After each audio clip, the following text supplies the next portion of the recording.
Gloria a Dios, amados hermanos. Una bendición poder estar con usted una vez más y traerle la palabra de Dios en el Salmo 32, la dicha del perdón, Salmo de David. Bendito sea nuestro Señor Jesucristo, dice el versículo 1 en adelante. Bienaventurado aquel cuya transgresión ha sido perdonada y cubierto su pecado. Bienaventurado el hombre a quien Jehová no culpa de iniquidad y en cuyo espíritu no hay engaño. Mientras callé, envejecieron mis huesos en mi gemir todo el día, porque de día y de noche se agravó sobre mí tu mano. Se volvió mi verdor en sequedades de verano. Mi pecado te declaré y no encubrí mi iniquidad. Dije, confesaré mis transgresiones a Jehová.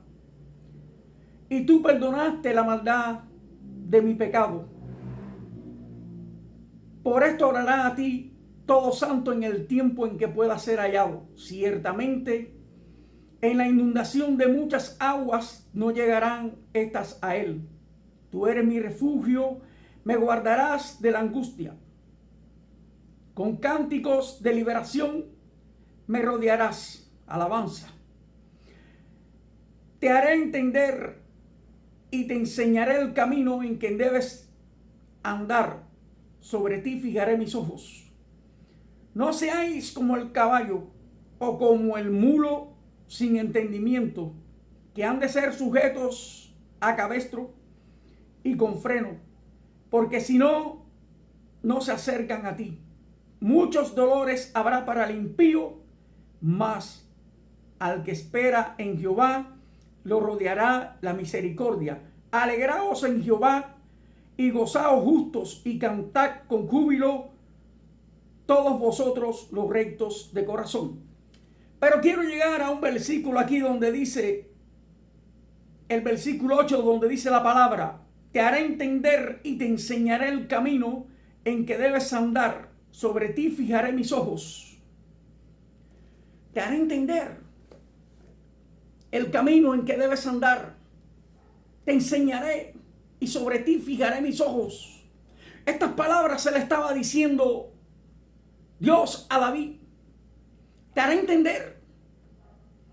No las está diciendo a nosotros en este tiempo. Te haré entender el camino en que has de andar. Sobre ti fijaré mis ojos. ¿Sobre quién Dios va a fijar sus ojos? Sobre la persona que ha reconocido, que ha fallado, que ha pecado, que ha hecho el mal. Sobre la persona que ha dudado. Sobre la persona que ha decidido abandonar el camino de la fe. Sobre la persona que ha sido vituperado, que ha sido castigado, que ha sido azotado. Que el furor y la ira también de Jehová ha venido sobre él. Para no decir toda la ira de este mundo que vino sobre esa persona, la cual cometió un error y se apartó del camino del Señor por causa del pecado. David decía, mientras callé envejecieron mis huesos. Mientras callé. Mientras no me presenté delante de mi Dios y confesé mi pecado, envejecieron mis huesos. Amado, es como un cáncer que destruye la simiente del hombre. Es como un cáncer que va comiendo poco a poco los huesos. Van envejeciendo, van pudriendo. Por callar el pecado. Por no querer venir delante de Dios. Doblegarse. Y decirle, Señor, yo sé que cometí un error. Yo sé que pequé. Yo sé que caí. Pero tú eres mi Dios y tu misericordia es más grande que la vida. Tu misericordia es más grande que todo. No permitas, Señor, que me pierda. Y no apartes tu Espíritu Santo de mí. Estas son las palabras que David dijo delante de Dios. Y también exhortaba al recto, porque él sabía que en el recto de corazón, en el justo, la misericordia de Dios se manifiesta constantemente.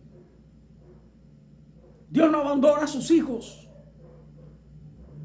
Dios espera que sus hijos reflexionen en medio del dolor, en medio de la aflicción, por causa del error que han cometido. Hace un tiempo atrás, escuchaba a una persona decir: yo también asistí a la iglesia, yo también seguía a Jesús, pero cometí un error y aún no hallo cómo sanarme de ese error que cometí. Aún no hallo cómo llegarme a los pies del Maestro. No me encuentro, no soy esa persona que tenía alabanza en mi boca, que tenía cánticos en mi boca, que amaba a Dios de corazón. También decía esa persona: siento un dolor tan grande profundamente. Quiero decirte que le dije a esa persona: haz como David. Cuando él pecó, reconoció su error delante de Dios. Él no cayó, él confesó su error y fue levantado. Le dije también: todos nosotros los hombres estamos sujetos a pasiones terrenales. Estamos sujetos al pecado, a la maldad del diablo. Cuando uno está caminando en rectitud delante de Dios, hay pruebas, hay batallas. Hay momentos en los cuales tenemos que agarrarnos duro de Dios.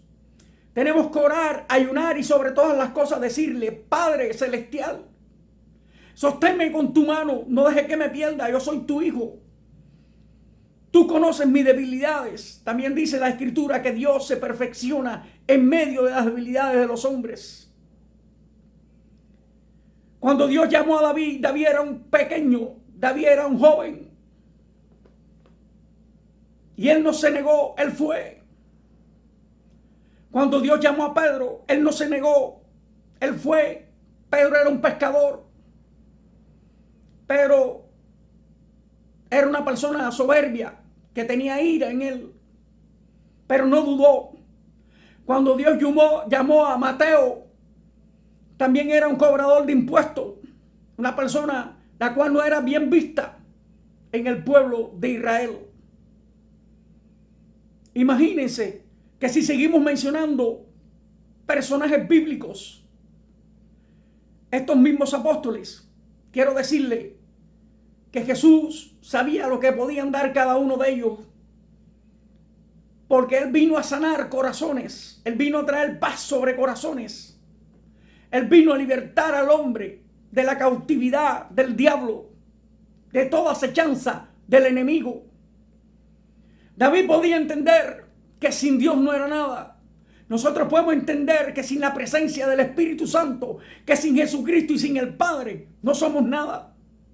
Somos hombres muertos, hombres sepultados, pero hay una resurrección en esta vida, porque Jesús la venció. Por eso es que el salmista decía ahí en el versículo 8: te haré entender, bendito, dice la palabra aquí, aleluya. Te haré entender y te enseñaré el camino en que debes andar, y sobre ti fijaré mis ojos.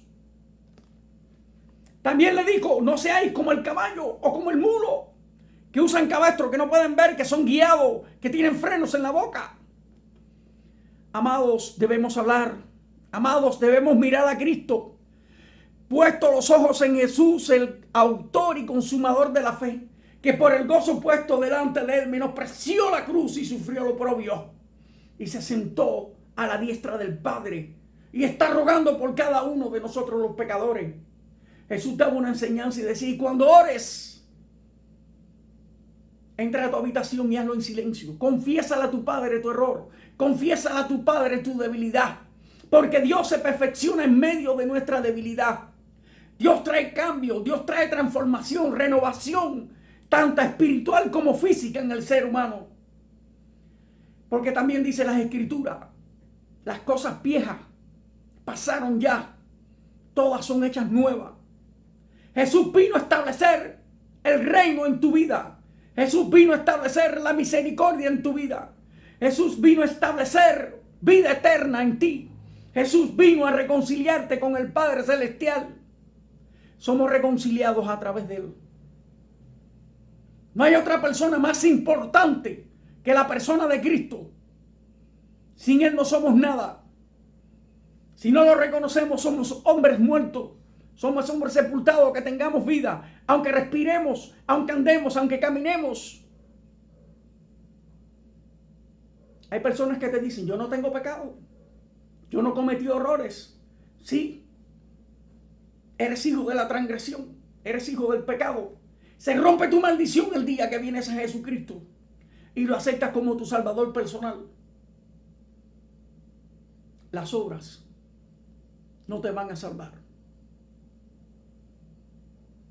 Dice las Escrituras que somos salvos por gracia, mediante la fe. Y esto es don de Dios para que nadie se gloríe. Nadie se gloríe. David no se gloriaba. Él sabía que la única persona que podía andar con él era Dios. Él tenía un corazón bueno y bondadoso, gentil, porque llamó a uno de la casa de Saúl. Él le dijo, si queda algún descendiente de él, tráelo, que comerá en la mesa del rey. Se nos hace difícil a nosotros tomar esto por enseñanza. Se nos hace difícil a nosotros decirle a las personas, ven y siéntate para que comas conmigo. Hoy te voy a alimentar, hoy te voy a sustentar, hoy te voy a lavar los pies. Hoy te voy a demostrar que soy tu hermano en la fe. Porque la misma misericordia que Dios tuvo conmigo la voy a tener contigo. El mismo amor que Dios derramó en la cruz por mí y manifestó por mí al resucitar de los muertos, lo voy a manifestar contigo. Te haré entender, te enseñaré el camino por donde debes andar y lo que debes hacer. Si vamos al libro de los Hechos, también viene una enseñanza. Amado, busquemos de Dios. Amado, estamos a tiempos. Estamos a tiempo de abrir la puerta de nuestro corazón. Estamos a tiempo de aceptar a Jesús como nuestro Salvador personal. Estamos en tiempo de caminar en justicia, en paz y gozo en el Espíritu Santo. Estamos en tiempo de servir a Dios. Y hagamos como David, como dice el versículo, mientras callé, envejecieron mis huesos. Confesemos nuestro pecado. Jesús nos dio la enseñanza. Ora, habla con tu Padre Celestial. Habla con tu Padre Celestial. Hay perdón. Hay redención de pecado. No importa que hayas cometido un error en el pasado. Todos estamos sujetos a cometer errores. No somos perfectos, somos perfeccionados a lo largo de la vida. Y la perfección la vamos a cazar en el cielo. No nos vamos a acordar nunca más de nuestros errores, de nuestros pecados y de nuestro pasado. Aleluya. Tendremos un cuerpo glorificado, como dice también en las Escrituras. Bendito sea el nombre de Jehová. Bendito sea el nombre de Jesucristo, y a Él sea la gloria por siempre y por los siglos de los siglos. Bendito sea su Espíritu Santo, que está con nosotros aquí en la tierra, que nos está enseñando cuando leemos las Escrituras y le pedimos a Dios que nos dé la interpretación de ellas. Cuando le pedimos a Dios que nos dé la revelación, el Espíritu Santo se encarga de hacerlo. Amén, hermano. Que el Señor lo bendiga, es mi deseo. No dejemos de exaltar el nombre de Jehová. No dejemos de glorificar el nombre de Jesucristo. Aleluya. Tenemos un Espíritu Santo al cual tenemos que agradecerle, porque Él nos guía. Él nos conduce a buenas tierras. Que el Señor lo bendiga, es mi deseo. Amén.